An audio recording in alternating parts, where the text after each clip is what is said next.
वीस तारखेला होऊ घातलेल्या निवडणुकीच्या प्रचाराच्या निमित्ताने आयोजित केलेल्या सभेच्या व्यासपीठावर उपस्थित असलेले की ज्यांना 23 तारखेला आपल्याला प्रचंड बहुमताने निवडून द्यायचं आहे ते आपल्या सर्वांचेच लाडके नेते या विधानसभा मतदारसंघाचे उमेदवार आदरणीय महेंद्र शेठ दळवी,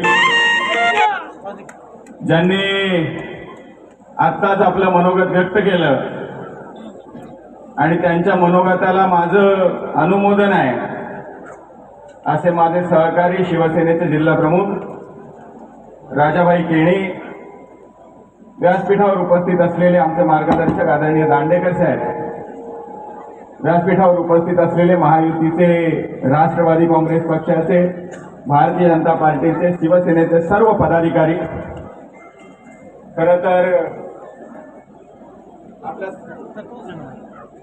आपल्या सगळ्यांनाच माहिती आहे की आपण 23 तारखेच्या अभूतपूर्व अशा विजयाचे शिल्पकार होण्यासाठी आपण या ठिकाणी जमलो आहे. 20 तारखेला मतदान आहे. 20 तारखेला मतदान झाल्यानंतर 23 तारखेला महामिरवणूक ही महेंद्र दळवी यांचीच असेल हा शब्द आपण देण्यासाठी या ठिकाणी जमलो आहे. आज माझ्या ठिकाणी या व्यासपीठासमोर माता भगिनी आहेत आणि वेगवेगळ्या पद्धतीने ज्यावेळेस सोशल मीडियाच्या माध्यमातून ज्याला स्वप्न पडतात की मी उद्या आमदार होणार आहे त्याची भाषा ऐकली जाते, त्यावेळेस माझ्या माता भगिनी नक्की त्याला उभं करतील काय हा सुद्धा प्रश्न मला आजच्या माता भगिनींना या ठिकाणी विचारायचा आहे. राजाभाऊ, आपण एक गोष्ट खरी बोललात की 10 महिन्यापूर्वी काही निवडणुका ग्रामपंचायतीच्या लागल्या आणि ग्रामपंचायतीच्या निवडणुकांमध्ये आम्हाला माहिती होतं की आपण सगळ्यांनी एकत्रितपणाने लढलं पाहिजे. एकत्रितपणाने लढलो तर भारतीय जनता पार्टी एक पाऊल पुढे जाईल. ज्या ठिकाणी कधी सरपंच निवडून आला नाही त्या ठिकाणी भारतीय जनता पार्टीचे सदस्य निवडून येतील. ज्या ठिकाणी काही सदस्य निवडून आले होते त्या ठिकाणी भारतीय जनता पार्टीचा कदाचित उपसरपंच होईल, सरपंच होईल. जर एकत्रितपणाने लढलो तर भारतीय जनता पार्टीची ताकद ही निश्चितपणाने वाढेल असा विश्वास माझ्यासारख्या कार्यकर्त्याला त्यावेळी वाटत होता. परंतु भारतीय जनता पार्टी स्वतंत्र लढली तर शेतकरी कामगार पक्षाला निश्चितपणाने मदत होईल हे माहीत असताना देखील एकटेपणाने स्वतंत्र निवडणुका लढवण्याचा निर्णय हा काल फॉर्म भरलेल्या नेत्याने घेतला आणि त्याच्यामुळे भारतीय जनता पार्टी जी होती ती सुद्धा बॅकफुटला गेली. दांडेकर साहेब, आपण आज व्यासपीठावर आहात, उदयजी आपण आहात. यापूर्वी काय भारतीय जनता पार्टीने निवडणुका लढवल्या नाही काय? भारतीय जनता पार्टीने निवडणुका लढवल्या, भारतीय जनता पार्टीने यश मिळवलं, भारतीय जनता पार्टीचे सरपंच होऊन गेले. परंतु भारतीय जनता पार्टीने असा उद्दामपणा आणि असा गर्व कधी दाखवला नाही.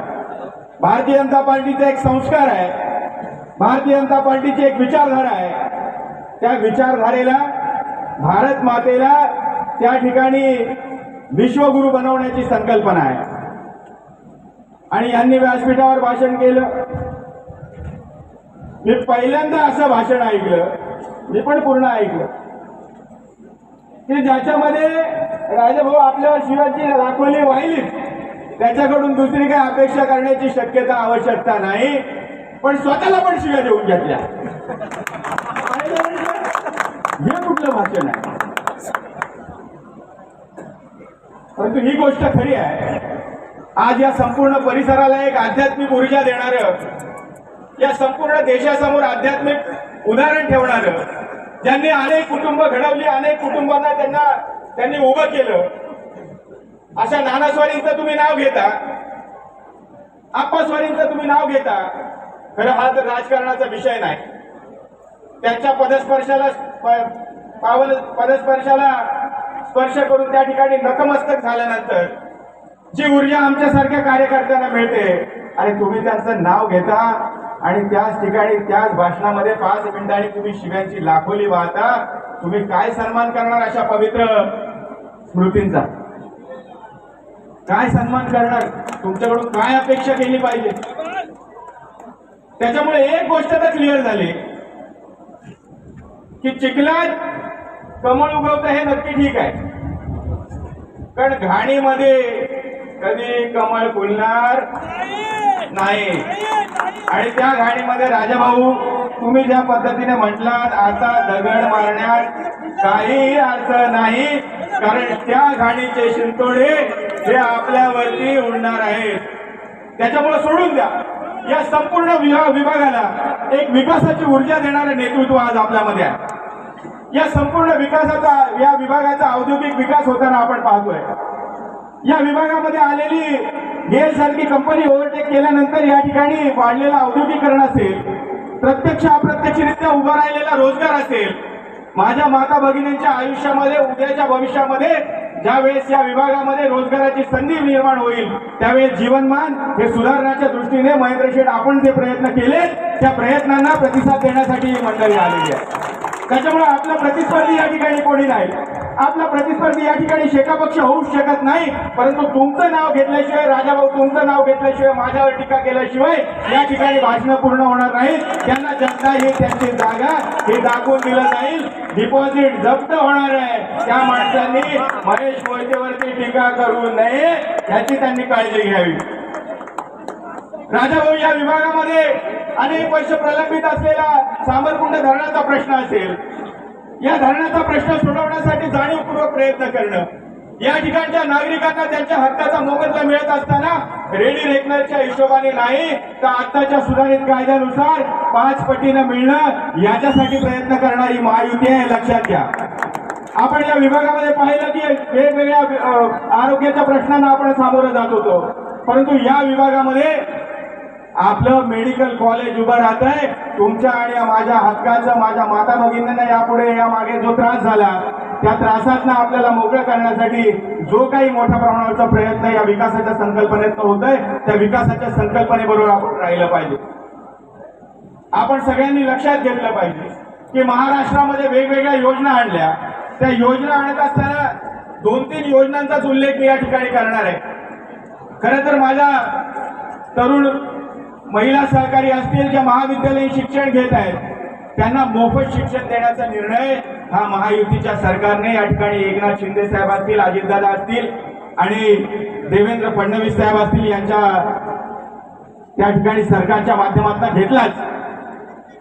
पण याच विभागामध्ये माझ्या प्रत्येक माता भगिनीच्या खात्यामध्ये तिच्या हक्काचे पैसे पोहोचले पाहिजे म्हणून महाराष्ट्रातले मुख्यमंत्री एकनाथ शिंदे साहेब, देवेंद्र फडणवीस साहेब, अजितदादा यांनी लाडकी बहीण योजना आणली आणि तुमच्या खात्यामध्ये पैसे जमा व्हायला लागले. आज ही योजना बंद व्हायला पाहिजे म्हणून काही जण प्रयत्न करतात. ही योजना बंद झाली पाहिजे म्हणून काही जण हायकोर्टात गेले. ही योजना बंद व्हायला पाहिजे म्हणून काहींनी थेटपणाने आरोप केले की विकासाचे पैसे महिलांच्या खात्यामध्ये तुम्ही कसे जमा करता. अरे ज्या महिलांनी, माता भगिनींनी या महाराष्ट्राला एक वेगळी संस्कृती दिली, खेडोपाड्यामध्ये ज्या माता भगिनी काबाड कष्ट करून देखील त्यांचं त्या ठिकाणी उदरनिर्वाह होत नाही, त्या माता भगिनींच्या माझ्या खात्यामध्ये 1500 रुपये जर जात असतील तर तुमचं काय बिघडलं. आणि शेका पक्षाची धारणा काय? इंडिया आघाडी.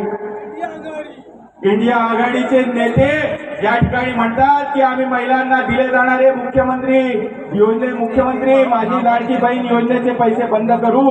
तुम्ही त्यांच्या पाठीशी उभे राहता. उद्या शेतकरी कामगार पक्षाचे नेते जयंत पाटील आल्यानंतर त्यांना प्रश्न विचारा की लाडकी बहीण योजना तुम्ही बंद करणार असाल तर याच लाडक्या बहिणी महेंद्र शेठ यांना दमदार आमदार म्हणून या ठिकाणी त्यांच्या ओवाळणीमध्ये जे काही 1500 रुपये पडले त्याचं प्रत्युत्तर मतांच्या स्वरूपामध्ये देतील आणि त्यांना भरघोस मतांनी या ठिकाणी निवडून आणतील. परंतु तुम्हाला उभं करणार नाही. आपण या ठिकाणी निर्धार केला पाहिजे. खरं तर वेळ कमी आहे परंतु निर्धार करत असताना हा निर्धार केला पाहिजे की ज्यांनी आत्मास्वारींचं नानास्वारींचं नाव घेऊन व्यासपीठावर शिव्यांच्या लाखोल्या वाहिल्या, ज्यांच्यावरती संस्कारांची कुठलीही परिभाषा दिसत नाही, त्यांना त्या ठिकाणी त्यांची जागा ही दाखवायची. शेतकरी कामगार पक्षाने या ठिकाणी महेंद्र दळवी यांना आव्हान उभं करण्याचा प्रयत्न केला, पण महेंद्र शेठ ते आव्हान हे पुष्कळ बार निघालं. हे सुद्धा या ठिकाणी जाणार आहेत. मी असंच म्हणलं की आपण केंद्रामध्ये नरेंद्र मोदीजींचं सरकार आणण्यासाठी महायुती झाली. त्या महायुतीचे उमेदवार तटकरे साहेब होते. तटकरे साहेबांना या ठिकाणी उमेदवारी मिळावी म्हणून पहिलं रणशिंग कोणी फुंकलं असेल तर महेंद्र दळवी यांनी फुंकलं. आम्ही विरोधात होतो. आम्हाला वाटत होतं भारतीय जनता पार्टीने लढलं पाहिजे, भारतीय जनता पार्टीने लढलं पाहिजे. आमचे धैर्यशील दादा या ठिकाणी उमेदवारी करायला इच्छुक होते, आम्ही त्यांच्या पाठीशी होतो. परंतु महेंद्र शेठ ही गोष्ट खरी आहे की तुम्ही त्या ठिकाणी भूमिका घेतली नसती आणि या ठिकाणी सांगितलं नसतं तर भारतीय जनता पार्टीचा संभ्रम सुद्धा दूर झाला नाही. त्या ठिकाणी तुम्ही भूमिका घेतली. आपण सगळ्यांनीच मिळून आदरणीय तटकरे साहेबांचं मनापासून काम केलं. केंद्रामध्ये नरेंद्र मोदींच्या पंतप्रधान झाल्यानंतर हात उभा करणारा एकमेव राष्ट्रवादीचा खासदार हा तुम्ही मी आपण सगळ्यांनी निवडून दिला. केंद्रामध्ये नरेंद्र मोदी पंतप्रधान झाले, केंद्रामध्ये नरेंद्र आणि या विधानसभा मतदारसंघामध्ये महेंद्र हे गणिताचा फिक्स झालेला आहे. त्याच्यामुळे चिंता करण्याची आवश्यकता नाही. एवढंच आवाहन या ठिकाणी करतो. आपल्या सगळ्यांनीच या ठिकाणी 19-20 तारखेला मतदानासाठी भरघोसपणाने यायचं आहे. मतदान केंद्रावरती धनुष्यबाण चिन्हासमोरचं बटन दाबायचं आहे आणि महेंद्र शेठ यांना समर्थन दर्शवायचं आहे. 23 तारखेला विजयी रॅली आपलेच आहे एवढंच या ठिकाणी आश्वासित करतो आणि थांबतो. जय हिंद, जय महाराष्ट्र.